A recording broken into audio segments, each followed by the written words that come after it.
பிசாசு அநேக சமயத்துல பிரச்சனைய மேக்னிஃபை பண்ணி காய்ப்பா. ஒண்ணுமே இல்லாத பிரச்சனைய பூகம்பமா இமயமலையா மேக்னிஃபை கிளாஸ்ல வச்சு காய்ப்பா. நம்ம ஒரு சின்ன பூச்சி அது மேக்னிஃபை கிளாஸ்ல வச்சு பார்த்தீங்கன்னா அது பெரிய பூச்சியா அது காமிக்கும். சங்கீதக்காரன் சொல்றான் 34 சங்கீதம் 3 magnify the Lord with me, என்னோடு கூட கர்த்தரை மகிமைப்படுத்தி அவன் நாமத்தை உயர்த்துவோமாக.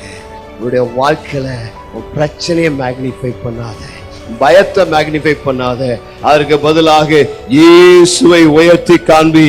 இயேசு பெரியவர், இயேசு நல்லவர், என் பிரச்சனையை காட்டிலும் அவர் பெரியவர், என் சூழ்நிலையை காட்டிலும் பெரியவர். கர்த்தருக்கு மகிமை உண்டாவதாக.